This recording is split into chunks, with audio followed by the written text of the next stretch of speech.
यौन उत्पीड़न के आरोपों से घिरे भारतीय कुश्ती संघ के अध्यक्ष और भाजपा सांसद ब्रजभूषण शरण सिंह के खिलाफ धरने पर बैठे बजरंग, साक्षी मलिक और विनेश फोगाट का समर्थन करने वाले कई नामी पहलवान कुश्ती के मैच पर लौट रहे हैं।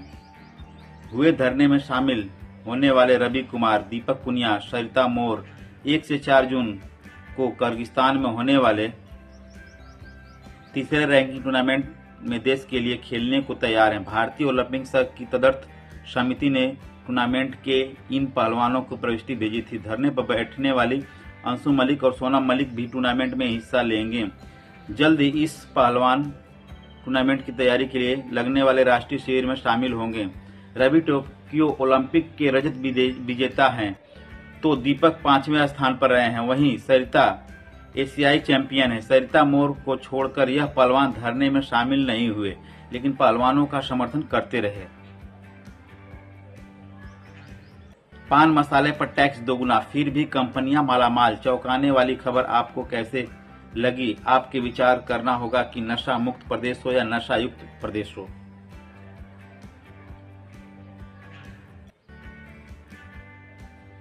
सनसनीखेज खबर आ रही है कि पीडब्ल्यूडी में बजट को खपाने का अजब खेल सामने आया है। पूर्वांचल के गाजीपुर जनपद में बिहार बॉर्डर पर स्थित एक सड़क को निर्माण के लिए 31 मार्च को 1.5 करोड़ रुपए का बजट जारी किया गया। उसी दिन मौके पर काम दिखाने के बाद भुगतान भी कर दिया गया। विभाग का यह जादूगरी सामने आने पर सरकार ने सख्त रुख अपनाया है। उच्च स्तर से अधिकारी अपने अधिशासी अभियंता समेत 4 अभियंताओं को निलंबित करने का फैसला ले लिया है। गाजीपुर के निर्माण खंड में बिहार बॉर्डर पर दिलदार नगर देवल संपर्क मार्ग है।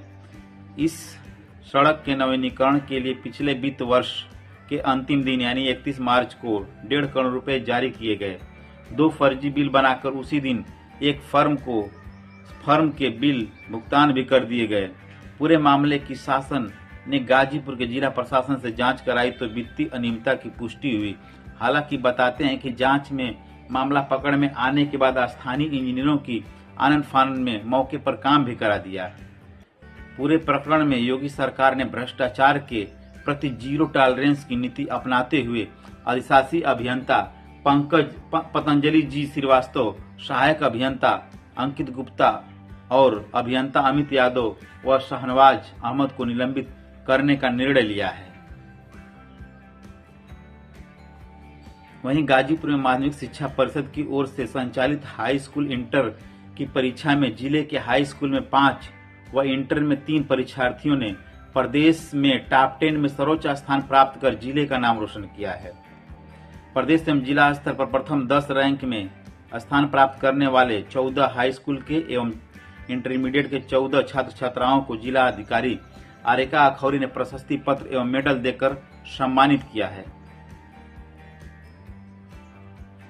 मुख्यमंत्री स्वरोजगार योजना के अंतर्गत वित्तीय वर्ष 23-24 में मांग पूर्ति तक की आवेदन किया जा सकता है। इसके लिए युवक युवतियां आवेदन पत्र संबंधित वेबसाइट पर ऑनलाइन भर सकते हैं। जनपद गाजीपुर की विशेष जानकारी के लिए किसी भी कार्य दिवस में कार्यालय, उपायुक्त, उद्योग जिला उद्योग प्रोत्साहन एवं उद्यमिता विकास केंद्र गाजीपुर से संपर्क कर सकते हैं। वहीं कृषि अधिकारी मृत्युंजय सिंह का कहना है कि ढांचा के बीज कुछ बांटे जा चुके हैं, अभी कुछ गोदामों पर और पहुंचाए जाएंगे जिससे किसानों में वितरित किया जाएगा। लेकिन किसानों का कहना है कि ढैंचा बीज के लिए गोदाम पर बीज उपलब्ध न होने से किसानों को मायूस होकर घर लौटना पड़ रहा है। मजबूरी में किसानों को निजी दुकानों से महंगे दाम पर ढैंचा बीज खरीदना पड़ रहा है। सेवराई तहसील क्षेत्र के 12 कंपोजिट विद्यालय के बाहर नाली का पानी सड़क पर भरा हुआ है। ग्रामीणों ने बताया कि जलभराव से विद्यालय का रास्ता तक दिखाई नहीं देता। कंपोजिट विद्यालय की प्रधानाध्यापिका शबनम आरा खान ने बताया कि परिसर के बाहर नाली का पानी भरे रहने से संक्रमण जैसी बीमारियों फैलने की आशंका बनी रहती है। इस विद्यालय में अंदर जाने के लिए सड़क पर गेट है जिससे पानी लगा रहता है, लेकिन पानी की निकासी नहीं होने से विद्यालय में शिक्षकों और बच्चों को आवागमन में कई दिक्कतों का सामना करना पड़ रहा है। नई शिक्षा नीति के तहत सभी छात्रों को रोजगार परक शिक्षा प्रदान करने के लिए उनकी प्रतिभा के अनुसार उनका उन्नयन के लिए नया सवेरा नामक एक अभिनव कार्यक्रम शुरू किया गया है। कार्यक्रम में विभागीय अधिकारियों के अलावा उच्च प्रशासनिक अधिकारियों से राजनीति, कला, विज्ञान, चिकित्सा, व्यवसाय तथा सेना आदि क्षेत्रों में उच्च पदस्थ अधिकारियों को भी प्रेरणादायक संबोधन के लिए आमंत्रित किया जाएगा। विद्यालय में प्रातःकालीन सभा स्थल पर प्रेरणादायक संस्मरण, बदलते परिवेश में प्रतियोगी परीक्षाओं की तैयारी, कैरियर का चुनाव, अनुशासित दिनचर्या, नियमित अध्ययन का महत्व और स्वास्थ्य प्रतिस्पर्धा में लाभ विषय पर चर्चा की व्यवस्था सुनिश्चित की जाएगी।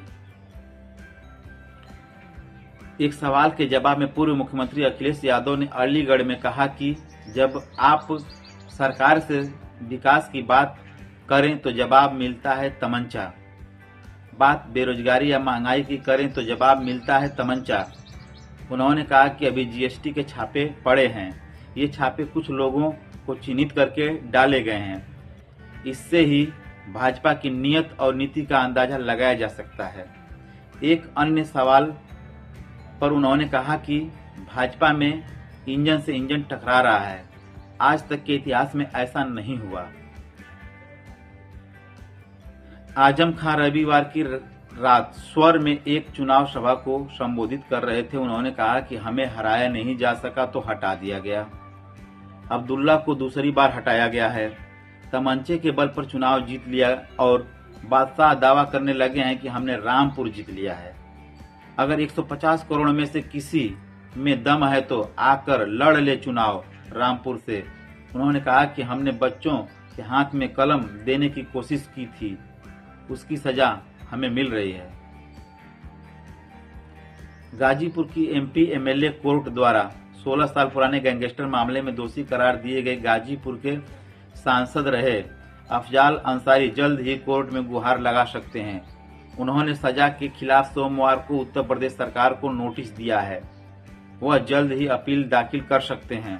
अफजाल अंसारी के अध्यक्षता उपेंद्र उपाध्याय ने इसकी पुष्टि की है।